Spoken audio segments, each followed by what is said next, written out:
फरवरी 2026 में जब US and Israel ने ईरान पर एयर स्ट्राइक्स लॉन्च की और उनके supreme leader top military leadership को एलिमिनेट कर दिया, तो सब ने यही सोचा था कि कुछ ही दिनों में ईरान हार मान लेगा।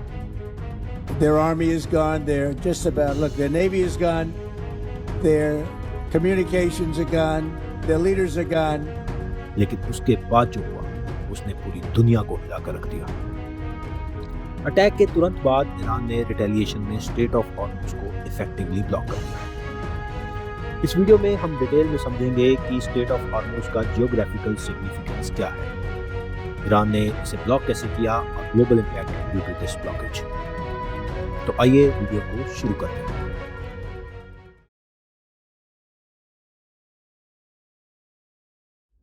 Straight of Hormuz Middle East में लोकेटेड है, जो पर्शियन गल्फ को कनेक्ट करता है गल्फ ऑफ ओमान से। नॉर्थ साइड पर है ईरान, साउथ साइड पर है ओमान। ये पोजीशनिंग इसको एक्सट्रीमली स्ट्रेटेजिक बना देती है क्योंकि ये दो अलग अलग जियोपॉलिटिकल पावर्स के बीच में स्क्वीज्ड है।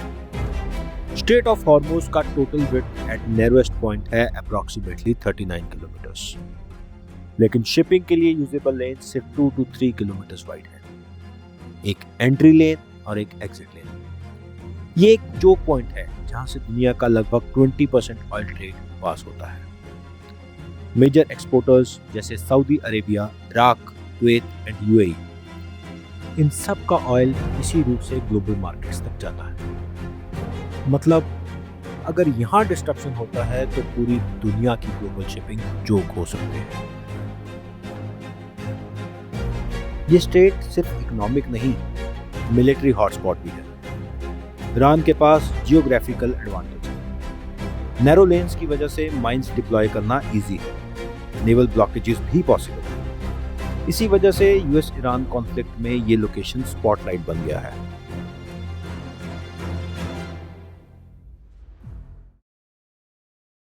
ईरान ने कोई वॉल बनाकर स्ट्रेट ऑफ हॉर्मुज को ब्लॉक नहीं किया, बल्कि fear plus military threat plus selective control का यूज किया। इसको थोड़ा और डिटेल में स्टेप बाय स्टेप समझते हैं। First step is direct warning, no ship allowed. All ships, attention, all ships from now on. All navigating through the Strait of Hormuz is forbidden. Iranian forces ने ships को radio signal भेजे, no ship is allowed to pass. कुछ ships को explicitly warn किया गया to turn back. As a result shipping companies खुद ही रुक गए। Step 2, selective blockage. ईरान ने सब शिप्स को नहीं रोका, सिर्फ US linked, Israel linked and western ships को टारगेट किया गया। कुछ कंट्रीज जैसे कि इंडिया, चाइना एंड पाकिस्तान के शिप्स को परमिशन दे दी गई। ये सिर्फ पार्शियल ब्लॉकेज थे, प्रेशर क्रिएट करने के लिए।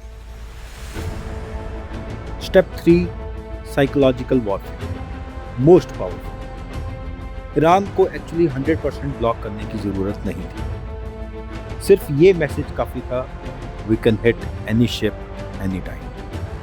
As a result shipping traffic 70% तक गिर गया, ऑयल प्राइसेस स्पाइक हो गए, ग्लोबल पैनिक स्टार्ट हो गया। सिंपल एनालॉजी में समझें तो सोचो एक हाईवे है, ईरान ने रोड बंद नहीं की, बस ये अनाउंस कर दिया कि जो मुझे पसंद नहीं है उसकी गाड़ी उड़ा दी जाएगी। एज अ रिजल्ट लोग खुद ही उस रोड पर जाना बंद कर देते हैं। ईरान ने ऐसे ही स्ट्रेट ऑफ हॉर्मुज को फिजिकली ब्लॉक नहीं किया, बल्कि उसे साइकोलॉजिकली कैप्चर कर दिया।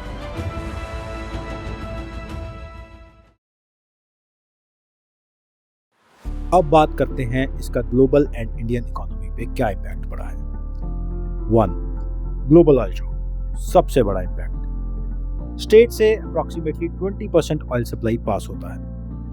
ब्लॉक होने पर ऑयल प्राइसेस 70 से $110 पर बैरल क्रॉस कर गए हैं, approximately 40 to 50% spike.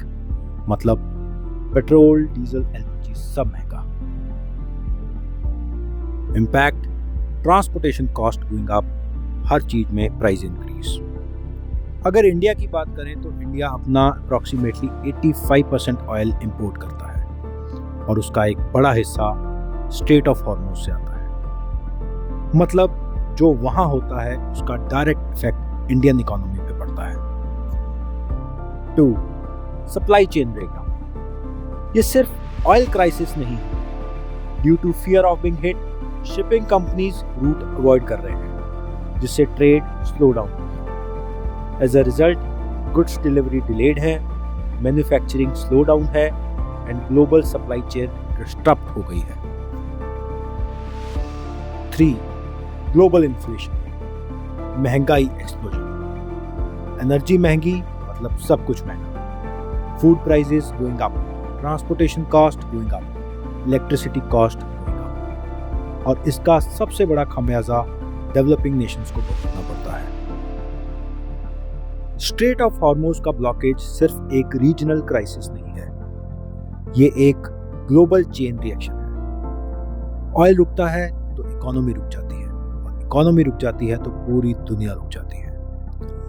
Hormuz block होने का मतलब है ग्लोबल इकोनॉमी का ऑक्सीजन कट होना।